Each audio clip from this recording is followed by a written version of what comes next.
마가복음 13장 33절에서 37절까지의 말씀 우리 함께 읽겠습니다. 주의하라, 깨어 있으라. 그때가 언제인지 알지 못함이라. 가령 사람이 집을 떠나 타국으로 갈 때에 그 종들에게 권한을 주어 각각 사물을 맡기며 문지기에게 깨어 있으라 명함과 같으니, 그러므로 깨어 있으라. 집 주인이 언제 올는지, 혹 저물 때일는지 밤중일는지 닭 울 때일는지 새벽일는지 너희가 알지 못함이라. 그가 호련히 와서 너희가 자는 것을 보지 않도록 하라. 깨어 있으라. 내가 너희에게 하는 이 말은 모든 사람에게 하는 말이니라 하시니라. 아멘. 저는 오늘 봉독한 말씀을 가지고 깨어 있으라, 영어로는 keep watch 이렇게 되어 있는데요, 말씀을 나누겠습니다. 먼저 2021년 새해를 주신 하나님께 감사와 찬양과 영광을 드리면서 좌우 옆에 분과 앞뒤 분들에게 한번 축복하시면서 인사하시죠. 새해 하나님의 복 많이 받으세요. 네. 이곳에 계신 우리 성도들과 또 각 가정에서 예배하는 모든 성도들의 가정 가운데 새해에 하나님의 충만한 복이 함께 하시기를 예수님의 이름으로 간절히 축원합니다. 올 한 해 우리 교회의 표어를 깨어 있으라로 정했습니다. 영어로는 keep watch인데요, 그 이유는 오늘 우리가 본문에서 읽었던 것처럼 주님의 날이 언제 임하는지 알지 못하는 그러한 마지막 때를 살아가고 있기 때문에 지금 이 시대에 가장 필요한 주님이 주신 말씀이 바로 깨어 있으라가 아닌가. 새벽 기도 중에 하나님의 마음을, 감동을 주셔서 이렇게 한 해의 표어로 정했습니다. 모쪼록 우리 한생명교회 모든 성도들이 올 한 해 동안에 항상 깨어 있어서 언제 오실지 알 수 없는 주님의 그날을 지혜롭고 슬기롭게 준비하는 한 해가 될 수 있게 되기를 예수님의 이름으로 축원을 드립니다. 다시 한번 좌우 옆에 분에게 인사하시죠. 깨어 있읍시다. 네. 벌써 작년이 되었어요. 이제는 역사 속에 2020년이 저물었습니다. 이제 새해가 밝았는데요, 그야말로 작년 한 해는 인류사에 길이 남을 만한 그런 시간들이 아니었나 싶습니다.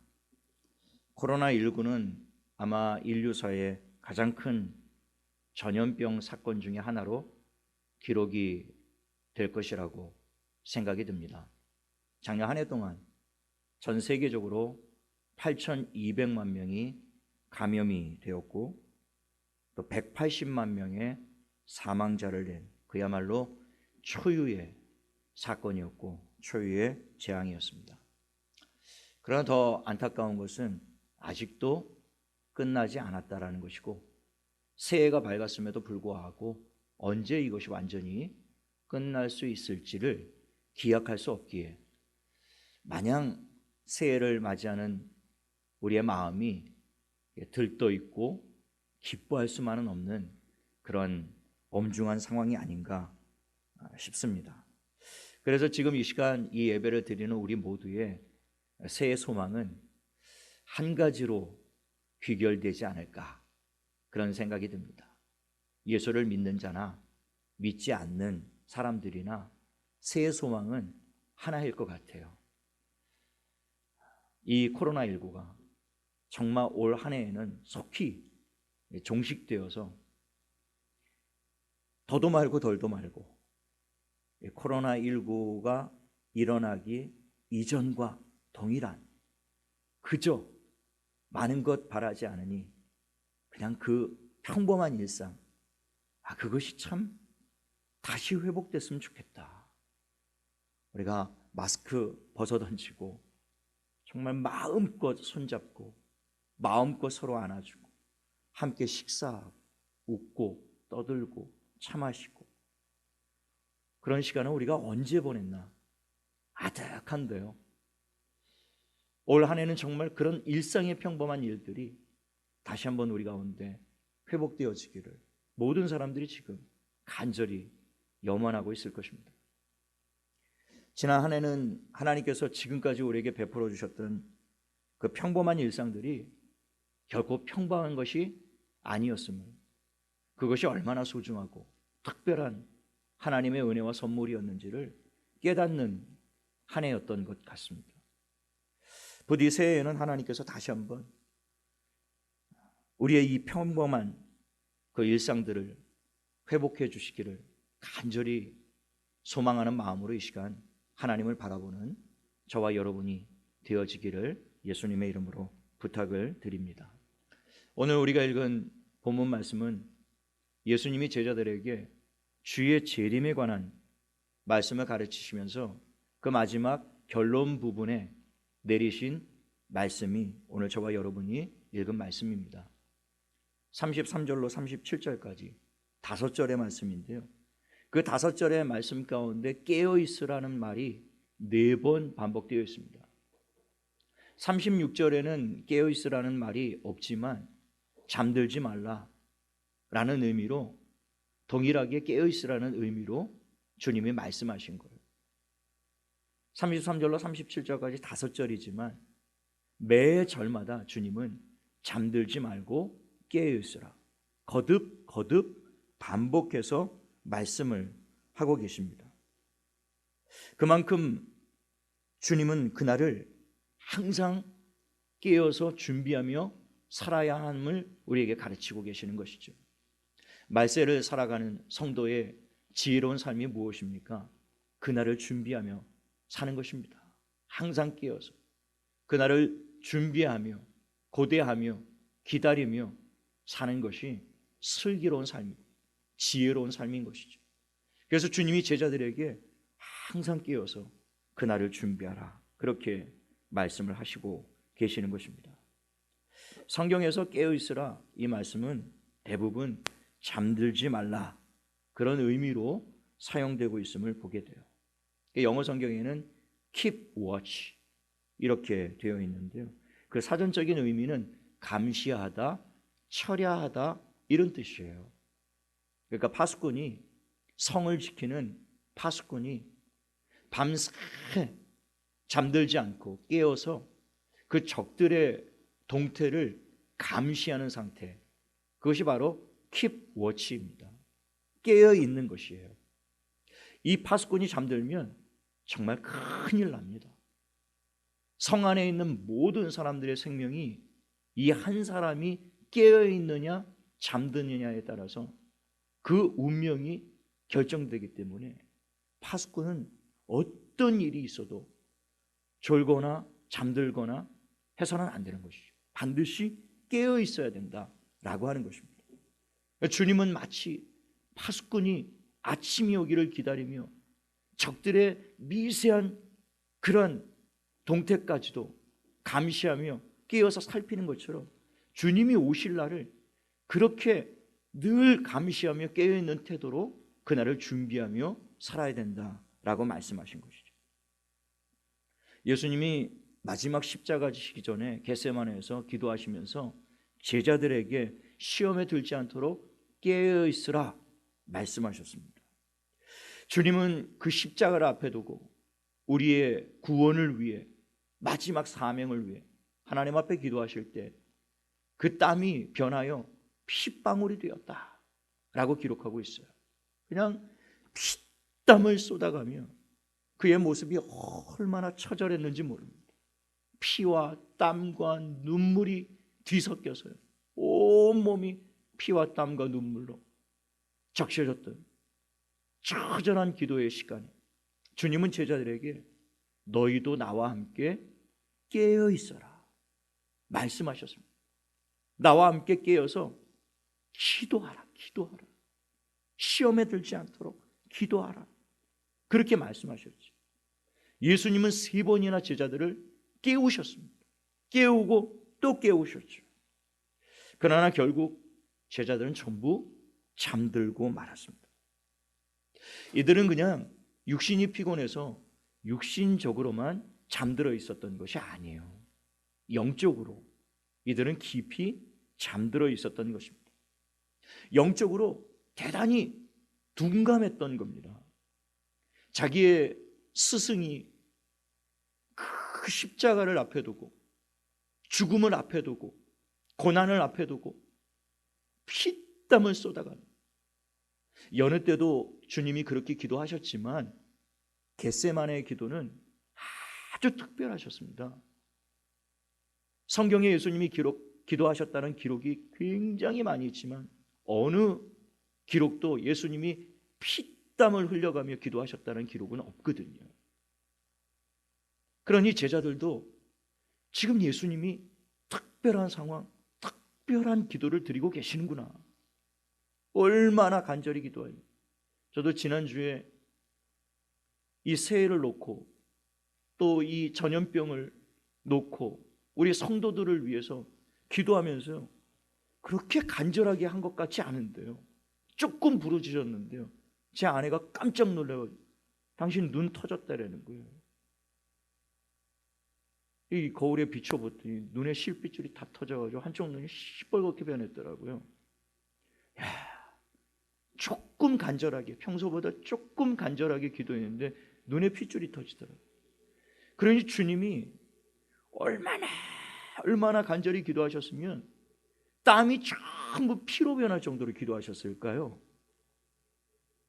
그런 주님을 바라볼 때 제자들은 깨달았어야 되는 것이죠. 영적으로 깨어 있었다면 주님의 기도가 특별하다, 평상시와 다른 기도를 하고 계신다, 다른 때는 몰라도 이 시간만큼은 우리도 함께 깨어 있어야 되겠다, 함께 주님의 기도를 도와야 되겠다, 그런 생각을 했어야 되는 그 순간에요, 제자들이 전부 다 잠들고 말았다라는 것이죠. 왜 그랬을까요? 영적으로 그들은 깨어 있지 않았기 때문입니다. 영적으로 잠들어 있었다라는 것이죠. 결국 제자들은 예수님을 전부 배반하고 버리고 시험에 들고 말았죠. 그래서 주님은 제자들에게 그토록 잠들지 말라, 그것은 육신적으로 잠들지 말라 그 뜻이 아니었어요. 영적으로 잠들면 안 된다, 깨어 있어야 된다. 그렇게 거듭거듭 3번이나 깨우시면서 같은 말씀을 반복하셨던 것이죠.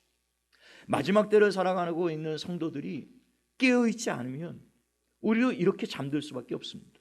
이렇게 무너질 수밖에 없습니다.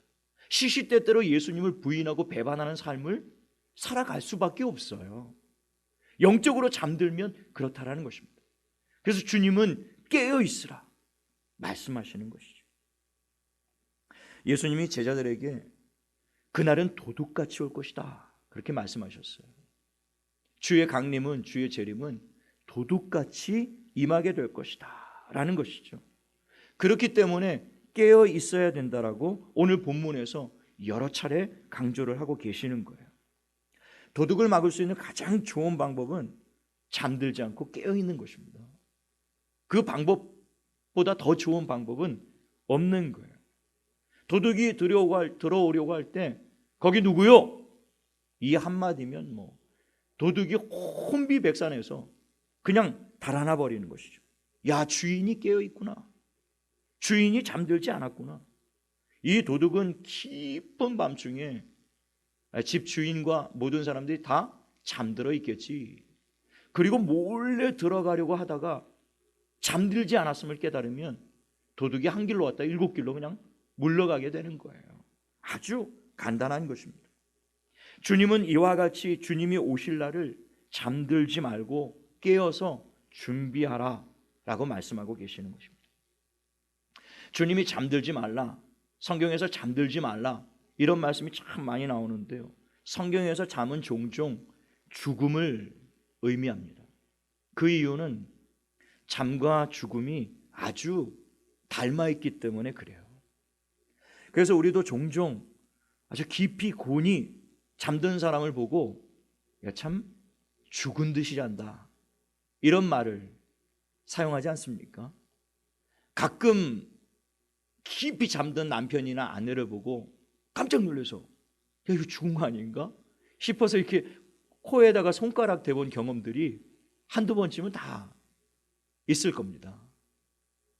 분명히 잠을 자는데 언뜻 보면 죽은 것처럼 보일 때가 있다라는 것이죠. 장례식장에서는 그와 반대의 경험을 우리가 하게 돼요. 보통 그 입관 때 고인의 시신을 마지막으로 보는 시간들이 있는데요. 저도 제 아버님과 또 장모님, 또 목사이기 때문에 장례식을 많이 인도했기 때문에 성도들의 마지막 그 모습을 이렇게 본 경험이 아주 많습니다. 그때 보면 하나같이 느껴지는 게 꼭 주무시는 것 같아요. 얼핏 보면 그냥 잠들어 있는 것 같은, 그래서 이렇게 일어나세요 흔들면 눈을 번쩍 뜰 것 같은 그런 착각이 일어날 정도로 이 잠과 죽음은 상당히 닮아 있다라고 하는 것이죠. 그래서 성경에서는 잠과 죽음을 같은 의미로 사용할 때가 굉장히 많이 있어요. 예수님이 나사로가 죽었을 때 제자들에게 그 말씀하셨습니다. 나사로를 깨우러 가자. 그가 잠들었느니라. 그때 제자들은 예수님이 나사로가 죽었다고 하신 말씀인 것을 깨닫지 못했습니다. 그때 요한복음 11장에 보면 예수는 그의 죽음을 가리켜 말씀하신 것이나 그들은 잠들어 쉬는 것을 가리켜 말씀하심인 줄 생각하는지라. 이에 예수께서 밝히 이르시되 나사로가 죽었느니라. 근데 예수님은 나사로가 죽었는데 제자들에게는 나사로가 잠들었다. 우리 가서 깨우자. 그렇게 말씀하셨다라는 것이죠. 그러니까 제자들은 헷갈린 거예요. 나사로가 잠들어 있구나. 아, 예수님 잠들었으면 다행이죠. 그렇게 반응을 했다라는 것이죠. 깨닫지 못하는 제자들에게 잠든 것이 아니라 나사로가 죽었다라는 말이다. 예수님은 잠과 죽음을 이렇게 혼용해서 비유적으로 사용할 때가 많이 있으셨는데요. 회당장 야이로의 딸이 죽었을 때도 똑같은 말씀하셨습니다. 이 아이가 죽은 것이 아니라 잔다라고 말씀하셨던 것이죠. 그래서 성경에서 잠과 죽음은 영적으로 보면 같은 의미로 쓰여질 때가 많이 있어요. 그래서 성경에서 잠들어 있는 것은 곧 죽어 있는 것을 의미하는 것입니다. 겟세마네에서 제자들이 잠들어 있었던 것은 영적으로 보면 죽어 있는 상태였던 것이죠. 깨어 있지 않은 상태를 의미하고 있었다라고 하는 것입니다. 왜 그토록 주님이 오늘 본문에서 5번이나 잠들지 말라, 깨어 있어라 거듭 강조하셨는지. 마지막 때를 살아가는 지혜로운 성도들은 잠들지 않는 성도, 깨어 있는 성도, 영적으로 죽은 것처럼 살지 말라,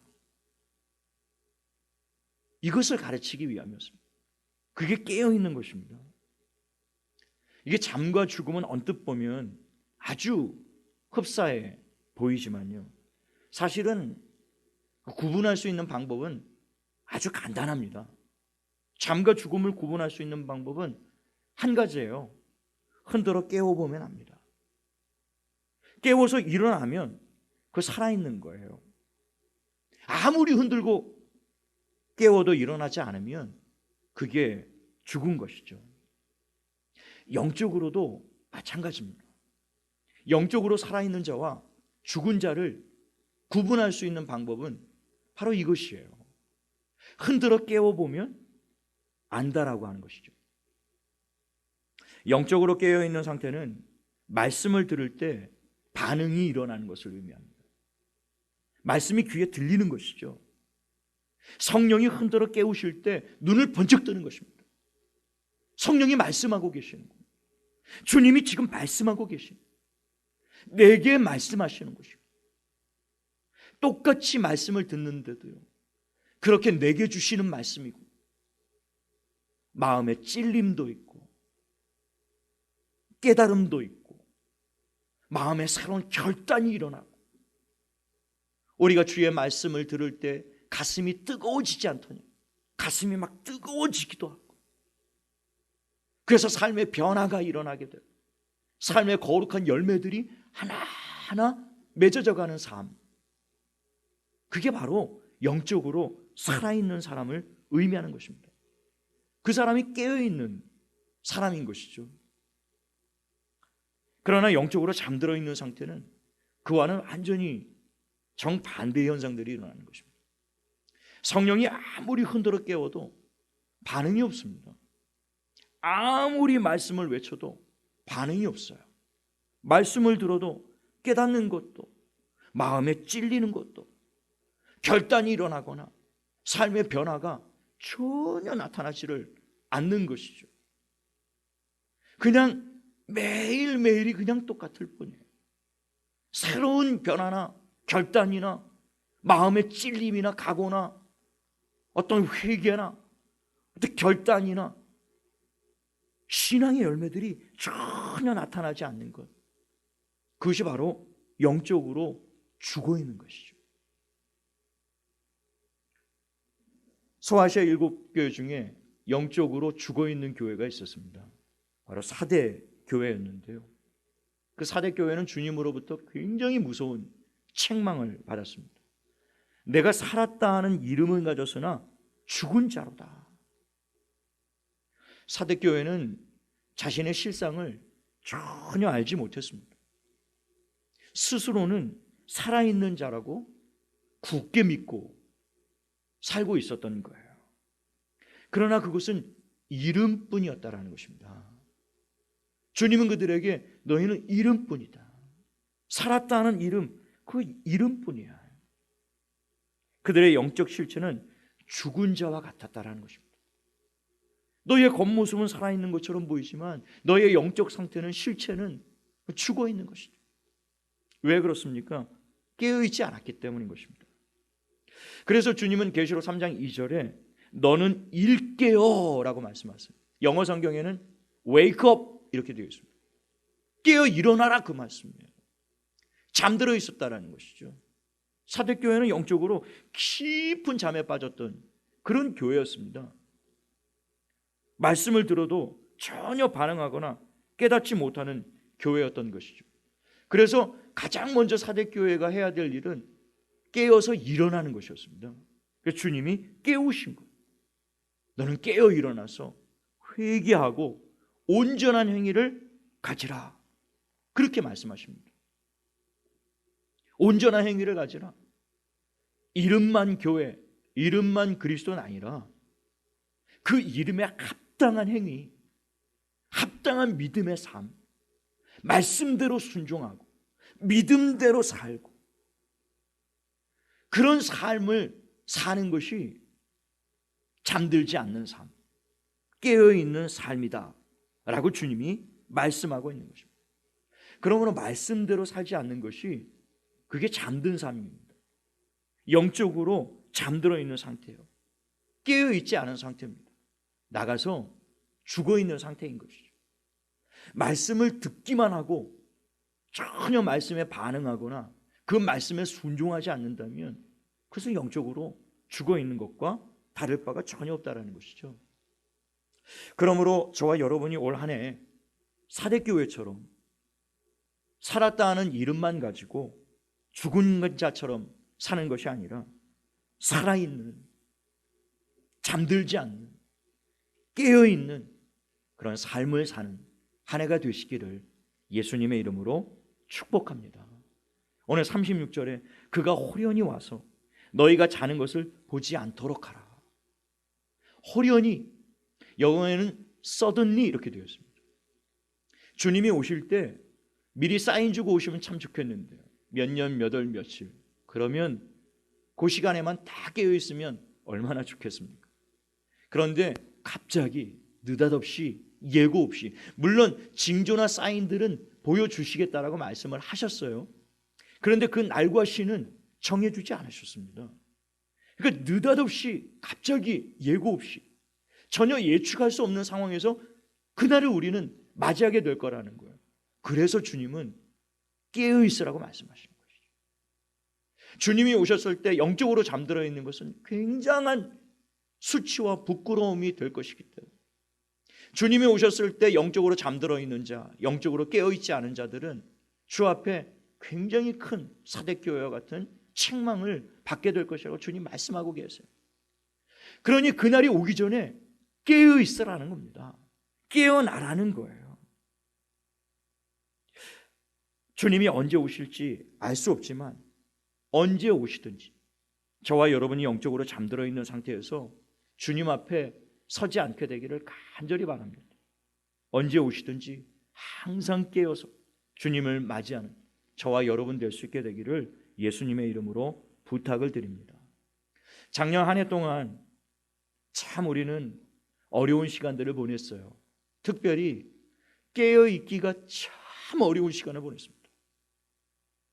예배가 막히고 기도의 자리가 중단이 되고 말씀을 들을 기회가 점점 사라지고 찬양할 수 있는 시간과 또 성도들이 모여서 교제할 수 있는 시간들이 다 막히고 사라졌습니다.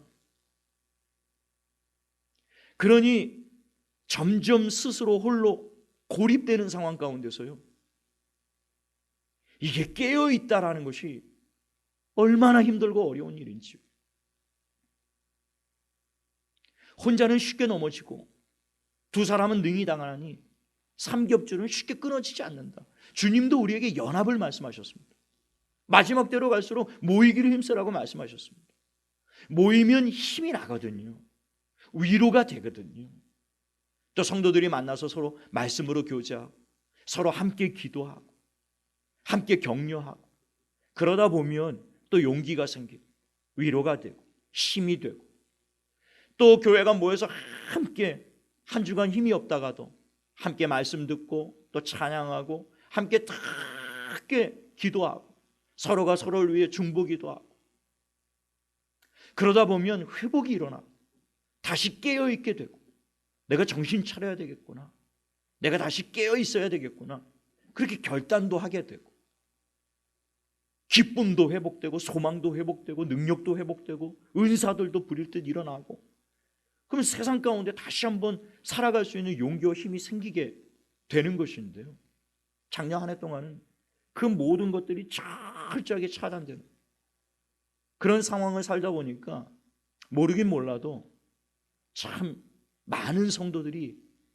잠들어 있지 않겠나, 많은 교회가 잠들어 있지 않겠나, 그런 한 해를 우리가 보냈다라는 것이죠.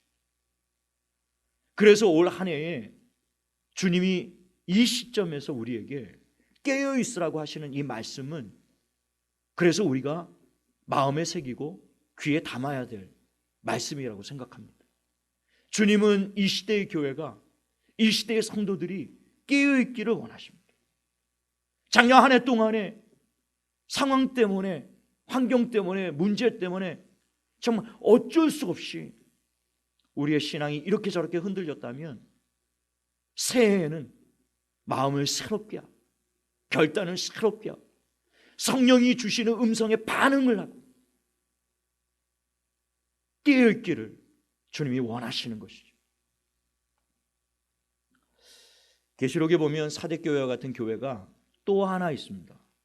라오디게아 교회인데요, 그런데 이 라오디게아 교회가 스스로를 이렇게 평가했습니다. 나는 부자라 부요하여 부족한 것이 없다. 라임이 아주 잘 맞죠? 나는 부자라 부요하여 부족한 것이 없다. 실제로 이 라오디게아 도시는요, 대단히 부요한 도시였습니다. 얼마나 번성한 도시였는지 몰라요. 금이 많이 나왔고 옷감으로 아주 유명한 도시였습니다. 특별히 의약품, 안약으로 아주 명성이 높았던 도시가 라오디게아였어요. 그 땅에서 많이 나는 금과 옷감과 의약품을 통해서 라오디게아 도시는 굉장한 부를 축적한 그런 도시였습니다. 한 번은 소아시아 지역에 큰 대지진이 일어나서요, 소아시아에 있는 많은 도시들이 폐허가 됐습니다. 그때 그 소아시아는 로마의 속국이었기 때문에 로마가 재정을 지원하지 않으면 다시 재건을 할 수 없었기 때문에 로마에서 막대한 돈을, 지금으로 말하자면 중앙정부에서 지방의 재정을 도와준 거예요. 그래서 도시를 재건하도록 그렇게 재정을 지원을 했는데요, 유일하게 소아시아에서 라오디게아 지역만 노땡큐였습니다. 우리는 로마의 정부에 지원받지 않겠다. 우리는 우리의 재정으로도 얼마든지 감당할 수 있다. 그래서요, 그 이전보다, 무너지기 이전보다 더 크고 화려하게 자신들의 재정으로 그 도시를 재건했을 정도로 라오디게아 지역은 그렇게 아주 부유한 도시였던 것이죠. 그러니까 그런 도시 한복판에 교회가 세워져 있기 때문에 그 교회 구성원 대다수가 재력가들, 권력가들, 아주 힘 있는 지식인들, 그런 사람들이 대부분이었다라는 것이에요. 그러니까 라오디게아 교회가 나는 부자라 부요하여 나 부족한 것이 전혀, 아주 풍요를 누리는 그런 교회였어요. 그러나 주님은 라오디게아 교회의 실상을 이렇게 말씀하셨습니다. 네가 말하기를 나는 부자라 부요하여 부족한 것이 없다 하나 내 곤고한 것과 가련한 것과 가난한 것과 눈먼 것과 벌거벗은 것을 알지 못하는도다. 이게 큰 문제였다라는 것입니다. 영적인 실상을 그들이 전혀 알지를 못했다라는 거예요. 알면 변화될 텐데, 알면 결단할 텐데, 알면 새로워질 텐데, 주님이 이 말씀을 하셔도 왜 저 말씀을 하시는지를 모르는 것이죠. 아무리 말씀을 외쳐도 저 말을 왜 하는 거지? 전혀 알지를 못하는 거예요. 그게 나를 위한 말씀인지, 주의 성령께서 지금 내게 주시는 말씀인지 알아듣지를 못하라는 거예요. 그리고 나의 실상을 전혀 보지 못하는 상태, 이 영적인 소경인 것이죠. 육적으로는 멀쩡하게 다 본다고 하지만 영적으로는 아무것도 보지 못하는 상태, 그게 라오디게아 교회의 상태였다라는 것입니다. 주님으로부터 왜 이런 평가를 받았을까요? 이유는 한 가지입니다. 그들은 깨어있지 않기 때문, 영적으로 잠들어 있었기 때문입니다. 라오디게아 교회는 깨어있는 교회가 아니었어요. 그러니까 육적으로 부요했지만 영적으로는 아주 가난하고 가련한 교회였습니다. 돈도 있고 지식도 있고 권력도 있었어요. 그들 스스로는 자평하기를 아무것도 우리는 부족하지 않다, 그렇게 자족하고 만족하고 그렇게 살았지만 실상 영적으로는 굉장히 가련하고 벌거벗고 가난한 상태에 놓여 있었다는 것이죠. 이들은 돈도 지식도 권력도 있었지만 기도하지 않았습니다. 말씀을 알지 못했어요. 믿음으로 부요하지 않았습니다. 성령으로 전혀 충만한 교회가 되지 못했어요. 이들은 한마디로 주님이 이들의 신앙을 이렇게 표현하셨습니다. 뜨뜻미지근한 신앙. 뜨뜻미지근한 신앙. 너희가 차갑든지 뜨겁든지 해라. 이것은 냉랭하게 차가워지거나 아주 불같이 뜨거워지거나 그런 양당 간의 결정을 해라, 그런 의미가 아니에요. 우리의 신앙을 분명하고 확고하게 가져라, 깨어있어라, 그 말입니다. 차갑든지 뜨겁든지 이것도 아니고 저것도 아닌 미지근한 상태에 그런 신앙생활을 하지 말라라는 거예요. 만일 너희가 돌이키지 않으면 내가 내 입에서 토해버리리라, 아주 심한 말씀하셨습니다. 라오디게아 교회는 육적으로는 부유하지만 영적으로는 아주 헐벗은 가난한 뜨뜻미지근한 그런 신앙을 가지고 있었던 것이죠.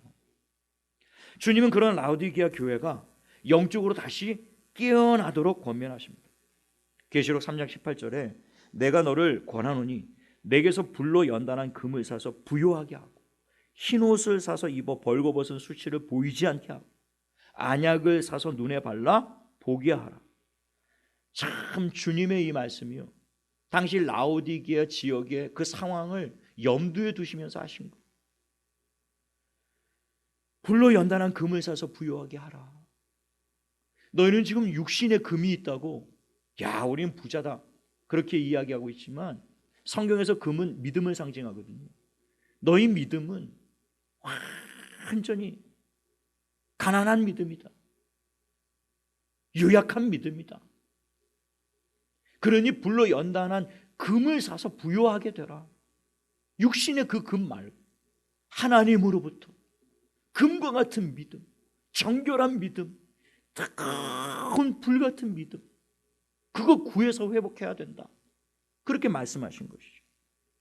옷감으로 유명했던 라오디게아 성도들에게 흰옷을 사서 입어 벌거벗은 수치를 가려라.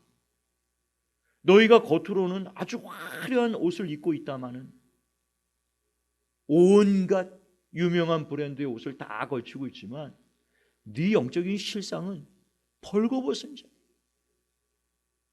훗날 공력이 나서 불이 붙으면 우리가 입고 있는 이 육신의 옷은 전부 타서 없어질 것들입니다. 지금 우리가 입고 있는 것처럼 보이지만 주님 앞에 서는 날은 이거 전부 태워져서 다 벗겨질 거란 말이죠. 흰옷을 사서 입어야 돼요. 흰옷을. 요한계시록의 흰옷은 그리스도의 옷을 의미하는 것입니다. 거룩한 신부가 입는 옷, 세마포, 흰옷이죠. 그 거룩한 옷을 입어서 너희의 영적인 부끄러움과 수치를 가려야 된다는 것이에요. 그러니까 영적으로 이들은 벌거벗은 자들이죠. 우리 중에도 이렇게 영적으로 벌거벗은 자들이 있지만 실상 그것을 알지 못하는 사람들이 얼마나 많은지 몰라요. 그냥 브랜드 옷을 입은 것만 자랑하고 다니는 것이요. 이 굉장히 비싼 옷이다. 한정판이다.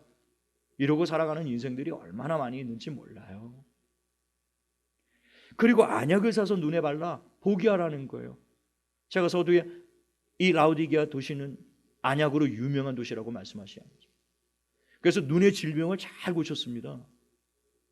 뭐 다 눈 뜨고 살아가고 있다라고 생각했지만 주님은 그렇지 않다. 너희는 영적으로 소경이 되었다. 그러니까 성령이 거듭나게 하시는 너희의 영안을 밝히셔서 지혜와 계시의 정신을 다시 받아서 영적으로 너희가 보기를 원한다. 스데반처럼 하늘 문이 열리고 보좌에 앉으신 하나님, 어린 양이 보이는 겁니다. 그게 영안이 열려진 삶이죠. 땅의 것만 바라보고 사는 것이 아닙니다. 눈에 보이는 것이 전부인 것처럼 사는 것이 아닙니다. 눈에 보이지 않지만 믿음의 눈으로요, 영안을 열고요, 봐야 될 것을 보며 살아가야 된다라고 주님이 말씀하고 계시는 것이죠.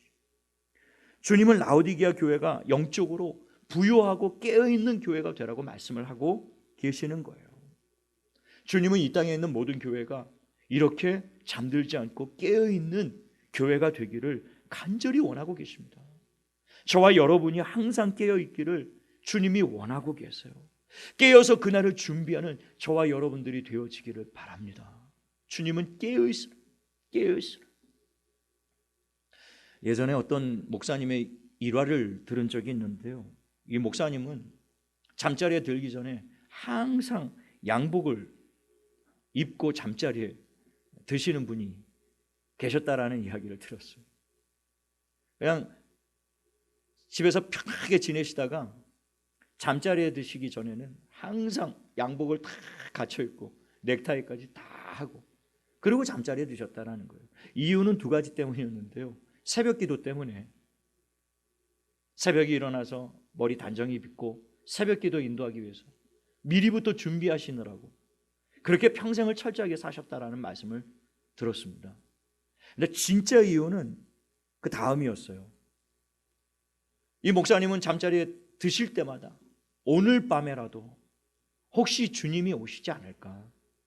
혹시 주님이 오신다면 내가 이렇게 흐트러진 모습, 벌거벗은 모습으로 주님을 맞이할 수는 없지 않겠나. 목사인데 그래도 양복 단정한 차림으로 주님 오시면 언제든지 뛰어나가서 맞이하기 위함이었다라는 것이죠. 마음이 참 예쁘죠. 저도 그렇게 해봐야 되겠다. 쉽지 않더라. 주님이 깨어있으라고 하신 것은 사실 이런 의미는 아닙니다. 잠자리에 들 때 예복 입고 정장 입고 그렇게 잠자리에 들어라. 그거 잠들지 말라고 하니까 어떤 자매는 문자 그대로 고지식하게 들어서 밤에 졸린데 눈을 부벼뜨고 그냥 실제로 잠을 안 자려고 막 허벅지를 꼬집어 가며 그렇게 말씀을 해석하고 그대로 행동하는 그런 분들도 있었다라는 이야기를 듣게 되는데, 그런 말씀이 아닌 거예요. 이것은 영적으로 항상 단정하고 항상 깨어서 세상과 구별된 삶을 매일 매순간 살아내는 것, 그것이 깨어있는 삶입니다. 그게 영적으로 잠들지 않은 삶이에요. 성경에 많은 교훈이 있지만 그 중에 하나만 말씀드리고 싶습니다. 로마서 13장 13절인데요. 낮에와 같이 단정히 행하고 방탕하거나 술 취하지 말며 음란하거나 호색하지 말며 다투거나 시기하지 말고 오직 주 예수 그리스도로 옷 입고 정욕을 위하여 육신의 일을 도모하지 말라. 이거예요. 낮에 다니는 것처럼, 많은 사람들이 지켜보고 있는 앞에서 행동하는 것처럼 요셉은 그것을 하나님 앞에서 코람되어 그런 삶을 살았죠. 사람들이 있거나 없거나 항상 하나님 앞에서 하나님의 불꽃 같은 눈동자를 의식하며 늘 주님 앞에 단정한 마음과 단정한 몸으로 살아가는 것, 그게 깨어있는 것입니다. 그게 잠들지 않는 것이죠. 방탕하거나 술 취하지 않는, 음란하거나 호색하지 않으며 다투거나 시기하지 않는 것입니다. 주님은 주 예수 그리스도로 옷 입으라고 말씀하셨는데요, 그리스도인의 정체성, 내가 누구인가? 나는 그리스도의 신부다. 전에 말씀드렸죠. 내가 누구인가? 나는 그리스도의 거룩한 신부다. 이 정체성, 이것을 잊지 않아야 흔들리지 않는다는 것입니다. 나는 그의 합당한 신부가 되어야 된다. 그분은 거룩하시기에 나도 거룩한 삶을 살아야 된다. 우리의 힘으로, 우리의 능력으로 되지 않기 때문에 기도하는 것입니다. 말씀을 붙잡는 것입니다. 성령을 의지하는 것이죠. 하나님 도와주십시오. 내가 그리스도의 거룩한 신부 될 수 있게, 낮에 행하는 것처럼 하나님 앞에서 코람되어의 신앙을 잊지 않고 요셉과 같이, 욥과 같이 어떤 고난 중에도, 어떤 유혹과 시험 중에도 주님 보실 때 내 심령이, 내 영혼이 잠들지 않도록 항상 깨어서 그날을 준비하는 그런 거룩한 신부의 삶을 살 수 있도록 주님 나를 붙들어 달라. 그것이 우리의 기도가 되는 것이죠. 평범한 일상을 회복해 주십시오. 이것도 우리의 간절한 염원이지만 그거보다 더 간절한 염원이 되어야 될 것은 주님, 제가 항상 깨어있기를 원합니다.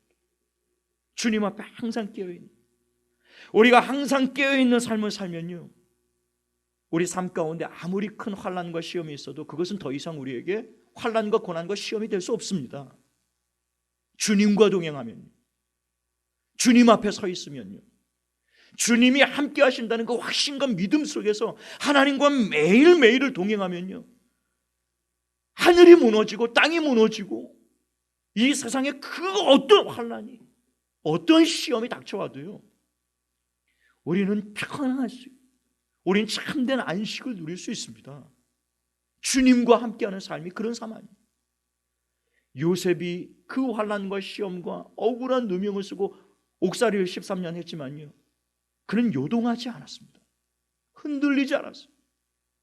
욥이 감당할 수 없는 고난과 시련이 닥쳐왔지만요, 그가 끝까지 하나님을 바라보았기에 결국엔 정금과 같은 믿음으로 세워지지 않습니까? 우리가 문제를 탓할 거나 환경을 탓하거나 상황을 탓할 필요는 없습니다. 중요한 것은 나의 영적인 상태입니다. 내가 지금 주 앞에 깨어 있는가? 그리스도로 옷 입고 있는가? 전신갑주를 취하고 있는가? 빛의 갑옷을 입고 하루하루를 살아가고 있는가? 말씀을 맺겠습니다. 사자성어 중에 부중지어라는 말이 있더라고요. 저도 이번에 준비하면서 배운 사자성어인데요. 그 뜻은 솥 안에 있는 헤엄치는 물고기, 그런 뜻입니다. 부중지어. 잠시 후면 장작에 불이 붙고 삶아져서 죽게 될 운명에 처해 있는 물고기지만 닥쳐올 운명을 알지 못하는 물고기는 그냥 유유자적 여유롭게 솥 안에서 헤엄치고 있는 그 어리석은 물고기를 가리키는 말인데요. 이것은 이제 곧 닥쳐올 큰 위협이 자기 눈앞에 있음에도 불구하고 그것을 전혀 깨닫지 못하는 어리석은 세상의 쾌락에 젖어 있는 인생을 가리킬 때 사용하는 말이 부중지어입니다. 소돔과 고모라가 부중지어의 삶을 살지 않았습니까? 천사를 보내어 이제 곧 하나님이 불과 유황으로 이 성을 심판하리라. 깨어 있으라. 잠들지 마라. 회개하라. 돌이켜라. 말씀하셨지만 듣지 않았습니다. 잠시 후에 닥칠 그 무서운 하나님의 진노와 심판이 있었지만 그들은 여전히 육체의 쾌락, 육신의 정욕, 안목의 정욕, 이생의 자랑, 그저 보암직도 하고 먹음직도 하고 탐스러운 것들에 정신이 팔리고 마음이 빼앗기고 시선을 빼앗기고 그냥 땅의 것만 쫓다가 결국에는 심판으로 멸망하지 않았습니까? 노아 시대 때도 똑같습니다. 그런데 예수님이 마지막 때는 꼭 노아 시대와 같고 소돔과 고모라와 똑같을 것이라고 말씀하셨어요. 지금 이 땅에 영적으로 보면 부중지어의 삶을 사는 사람들이 굉장히 많습니다. 주님이 언제 오실지 알지 못하는 상황이고 지금 일어나는 일들을 보면 주님이 오늘이라도 오신다 해도 전혀 이상할 것이 없는 때가 악하고 마지막 때의 징조들이 세계 도처에서 일어나고 있는 그런 상황을 우리가 지나고 있지 않습니까? 그 어느 때보다 깨어 있어야 될 때인데도 깨어 있지 못한 인생들이 굉장히 많이 있다라는 것이죠. 그러므로 사랑하는 성도 여러분, 올 한 해를 우리가 시작했습니다. 하나님의 은혜로 시작했는데 만물을 새롭게 하시는 그 하나님, 전능하신 하나님, 역사의 주관자이신 하나님, 그 하나님이 이 모든 역사를 지금 주관하고 계시는데 이제 곧 주님의 그날이 호련히 갑자기 우리가 전혀 예측하지 못한 상황 가운데 닥쳐오게 될 것인데 그래서 오늘 이 말씀을 우리가 다시 한번 마음에 새겨야 되겠습니다. 33절에 주의하라 깨어 있으라 그때가 언제인지 알지 못함이니라. 최종적인 결론의 말씀이 36절과 37절입니다. 그가 호련히 와서 너희가 자는 것을 보지 않도록 깨어 있으라. 내가 너희에게 하는 이 말은 모든 사람에게 하는 말이니라. 깨어 있으라는 이 말씀은 제자들에게만 하신 말씀이 아니라 모든 사람들에게 하신 말씀이라는 것입니다. 저와 여러분에게 들려주시는 이 말씀에 부디 영적으로 민감하게 반응하실 수 있게 되기를 바라요. 마음에 깊이 새기고 올 한 해 깨어서 그날을 잘 준비하는 슬기롭고 지혜로운 다섯 처녀와 같은 우리 한생명교회와 모든 성도들이 될 수 있게 되기를 예수님의 이름으로 축원합니다.